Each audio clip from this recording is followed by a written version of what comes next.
I perfectly know that you will tell me Beppe, but it's not directly linked to Juve. Beppe, why are we speaking about Gazzetta dello Sport that is speaking about Boniface and not about Juve? Beppe, Campionato is starting on Sunday. Mercato is extremely a hot topic, but I'm obliged. When I read some things, I'm obliged to expose them. Because if you tell me it's not directly linked to Juve, there is a link to Juve.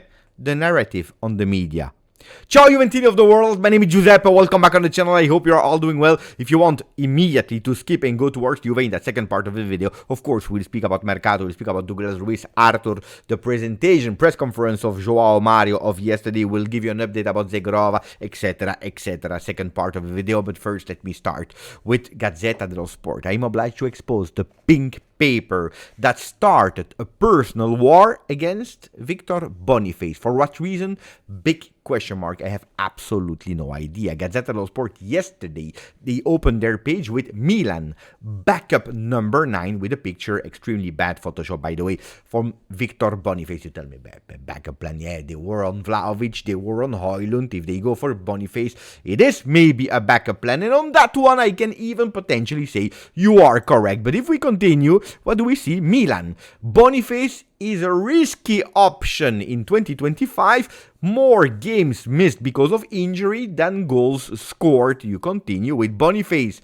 On social media, the huge big protest from the Milan fans. 2 times the ACL and that behavior that is not perfect. We continue and we are all speaking about post online from yesterday. So it's not even from 1 week ago that I'm collecting. No, it's only from yesterday. Milan, no to Højlund, or Højlund is not arriving. Here is actually the backup, Boniface. We continue because it's not over.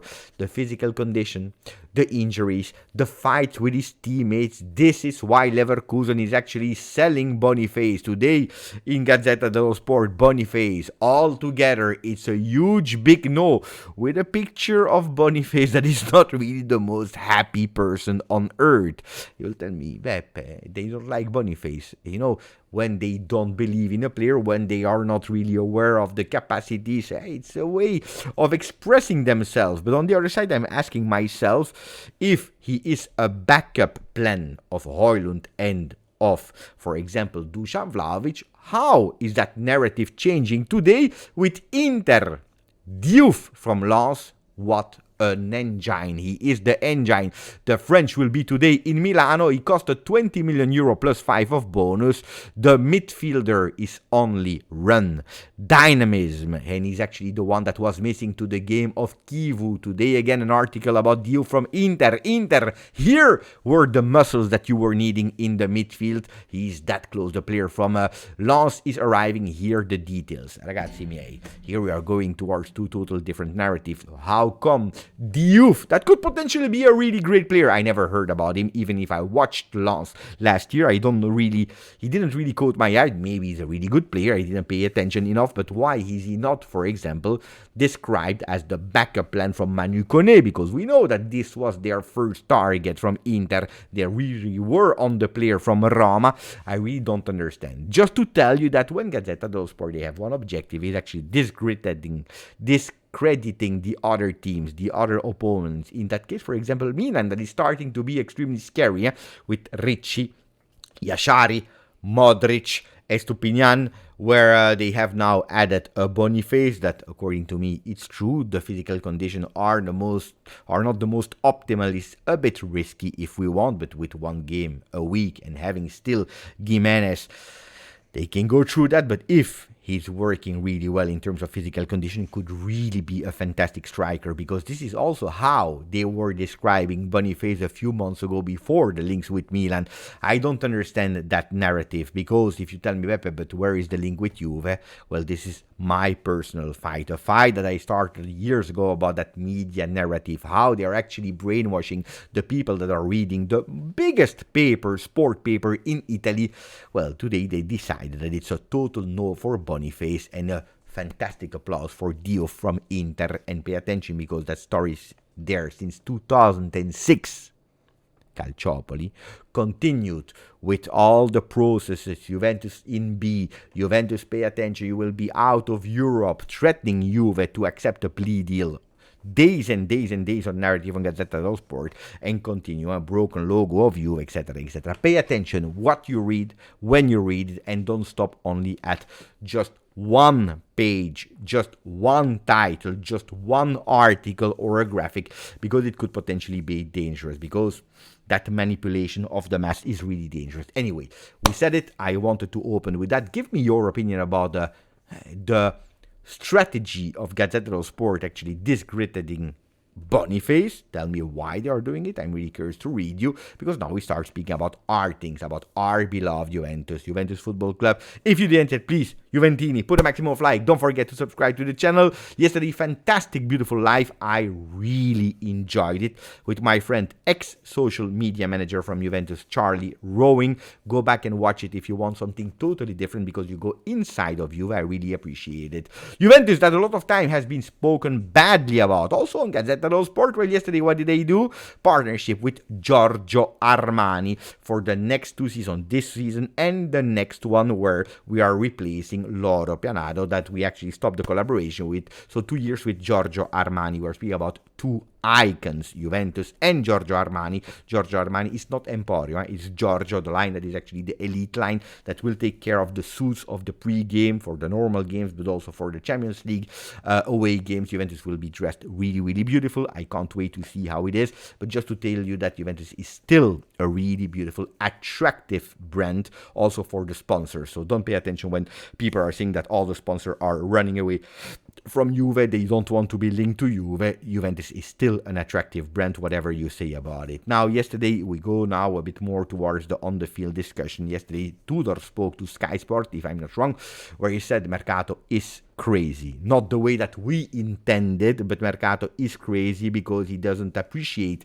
that Mercato is still open in the last days, or actually while actually Serie A or the league is starting. We know it, we start actually now on the 23rd. Tomorrow Serie A starts. We play on the 24th with the Mercato that will still be open for 8 days. And that's something that he said it's totally crazy to start playing while the Mercato is open. It's something that is not okay, but unfortunately we cannot change it. We cannot say too much about it, but it's something totally crazy that is taking away certainties, because of course we start working with an idea and then that idea can be totally changed after match day 1, probably even after match day 2, so we need to pay attention. Now I have to say that I totally agree with Igor Tudor on his words, because that's something that I really hate, because we should be able one day to say we stop on the 15th of August for all the leagues, otherwise it makes totally no sense. So for all the leagues we stop at the same day, and then we start with the leagues, which would be really beautiful, because you know that at match day 1 you have actually your team that you worked on that is ready, and you have actually no changes there. So on that one I totally agree, something that I reinforce and I actually back up since some years. On the other side, what can you do? You know it. It's not something new. It's something that is like that since the last 20 years. So there is something that we already knew. And if you want to avoid it, well, start to do Mercato in the beginning of July, in mid of July, end of July, beginning of August, making sure that you close your team, and that then you say, oh, in the last day of Mercato, we sell nobody anymore, because then your team is done and clear, and the coach can already start working with a precise idea. But this is not the case in Italy. Why? Because there is not a lot of money. So all the people are actually starting the Mercato, and I'm not targeting only Juve, but all the teams are starting their Mercato. Looks like after Ferragosto, after the 15th of August. Look at Juve this season, but look at all the teams in Italy, except of a few like Napoli and Milan, for example, but all the other ones are really in difficulty, and that's really a pity, because we always wait for the last 2 weeks. But Tudor, we know it, he knew it. It is what it is. Yesterday there was something that I will not go through all the press conference of Joao Mario, but 2 things that I really appreciated. The first thing is that Joao Mario said, I come from Porto, where in Portugal it's a team that is always starting to win, so I'm used to play with that pressure of winning, something that is exactly the same here at Juventus. So I'm happy about that, because we need these players that are used to play for winning, one. And then I also enjoy the fact that he pushed about his qualities, but not that much about his quality, because he also spoke about the weaknesses, something that he needs to do much better, for example, the defensive phase. But I really love that he said, we trained on my qualities. And that's something that I really appreciated from his word, because it shows that Tudor wants to push on the qualities of a player. Guys, if you want a player in your team because he has extremely beautiful qualities, for example, carrying the ball, going forward, thinking offensively, but then you tell him when he arrives in Italy, and no, but in Serie A you need to pay attention, you need to play defensively, pay attention, focus on your defensive side because that's where you need to work on, don't sign that player because you want to transform that player, and that would make totally no sense. It's always like that in a job where you are actually hired because of your qualities, and then at the end of the year they are always judging you about your weaknesses. And no, if you have qualities, use them, work on them. That's why you actually hired someone. Something that I will never understand in the world of work, not only football. So I was really happy about hearing that Tudor is thinking about qualities of players, of course becoming better in the weaknesses, but priority on the qualities. Then we go towards Mercato. Yesterday, one huge big official news. Douglas Luiz said goodbye to Juve, grazie di tutti, or whatever. It was not the correct Italian, but who cares? He said thank you for everything to the fans. He was a bit obliged to speak, and not that he really wanted to speak, but it is officially he goes to Nottingham. Then yesterday we spoke a lot about it because we heard about 38 million euro that Damiano Comoli was requesting. We are far from that sum, but I told you only at one condition I can accept it, is that you go on a loan, because otherwise you do a huge big minus Valencia if you're requesting less than the 36 that we were speaking about, to not do a minus Valencia, so losing on the profit that you can possibly generate for a player. And this is what happened. So it's a loan that they will pay 3 million for the loan for this season.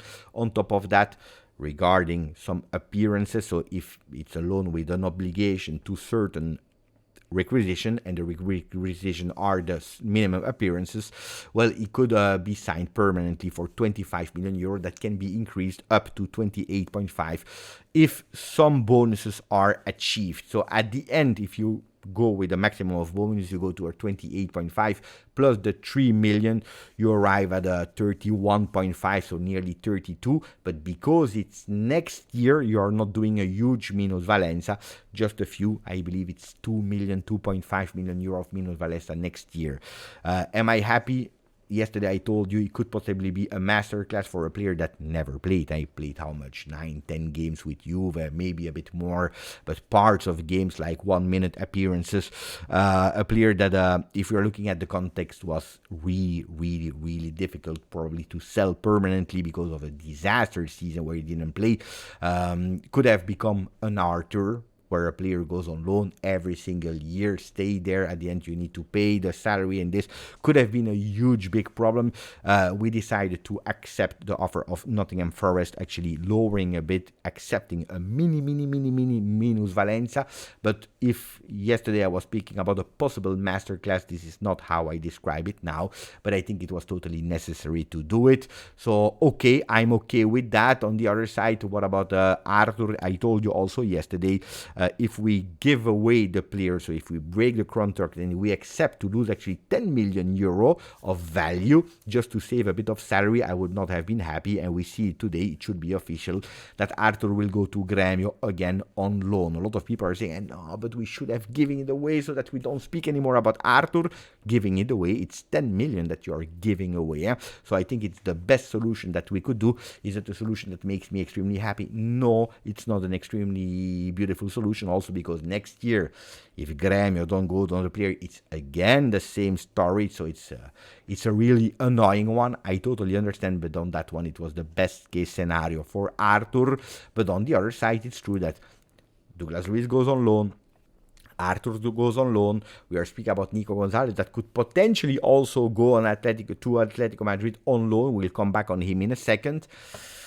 If you don't sell, well, we have another problem, that you don't cash in at all. And if you don't cash in at all, because we were always saying to actually sign new players, you need actually to sell some players. Well, if we sell nobody, but we loan out and we postpone, it will be extremely difficult to go for the players that we want, like a Colomani, like a Zegrova, like a midfielder, like a left center back that I am insisting on, like a right wing back. We have some problems there. So loaning to not do minus Valencia, I understand it. On the other side, I don't know. It's quite difficult. On the other side, am I complaining? Well, if I'm judging Mercato 25-26, absolutely, because I believe that the team is incomplete. On the other side, I asked Damien Comoli, I demanded in a video, not that he watched it, of course, he didn't watch it at all, but to send a message, even if it was taking a risk for this mercato, and I believe that that's what he's doing. We don't sell players at Minus Valencia. We don't give away players. It's at our conditions. We can possibly negotiate to postpone it, but it's still at our conditions, and that's what he's doing.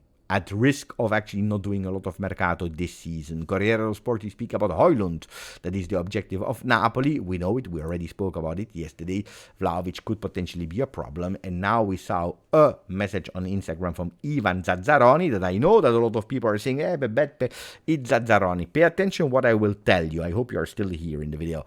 The request of the entourage of the player, father of Dusan is extremely active at the moment, from Dusan to Milan, are the one that is showing that I want to go away from Juve on a free at the end of the season. But if I go now, I'm asking 6 million euro net of salary, that's okay, but I want 15 million euro net bonus signing for Milan. 4 or 5 years of contract, we can discuss about that. Actually, it's a deal of more or less 100 million euro. Do you believe in it? Do you not believe in it? Ragazzi, if that's the message that is going forward, I will tell you why I could possibly believe in it. I believe that this is actually a message from Milan's side to actually explain to the supporters of Milan through media why they don't go for the Serbian number 9 of Juve, why it is impossible, because the costs are extremely high, because they need to justify why they went for a player that could possibly be injury prone like a Boniface. We go for him because it's impossible to go for Højlund. It is impossible to go for Vlahovic. Look at the money that he's requesting, 50 million euro. Bonus at the signature means that it's actually, if you divide it by 5 years of contract, it's 3 million per season more if you divide it by 5, on top of the 6 million euro net request. So it's huge. Why am I starting to believe a bit that narrative? Milan wants to send a message to their fans through a media. Who better than Ivan Zazzaroni, that is a really great friend from Max Allegri. We know it. A lot of time Max Allegri was speaking with Zazzaroni in the past. I would not be surprised, but that means that Dusan Vlahovic could potentially stay at Juve until the end of the season. And I can tell you from what I hear that if he stays, he will not go to the bench. He will not be sent to under 23. He will not be in the stands. He will be a player that will be possibly a second, if Colomani comes a third option, but he will be part of the team. I even heard possibly that he could potentially even start against Parma on Sunday. Pay attention, I will come back on that in another video. What about Zegrova? Well, Tuttosport is writing Zegrova only Juve. He said no to Marseille. He wants to wait for Juve because Juve asked a few days. It's also partially linked to Nico Gonzalez. Not only, I insist on that, not only, but Nico Gonzalez could go to Atletico Madrid. Atletico Madrid, from what I heard, they are absolutely not in the intention of going for permanently for the player for 30 million euro. So also there, another time could go for a loan with an obligation to buy towards 25, 26. That could be really terrible, because that means Douglas Luiz and Arthur and Nico Gonzalez, all the players are leaving on a loan and not cashing in immediately. I have no idea. It's difficult. It's really difficult. According to me, I repeat, Juventus is incomplete at the moment, but that's a video for later because the video is already extremely long. If you enjoyed it, please put a maximum of like. Don't forget to subscribe. Grazie, forza, Juve.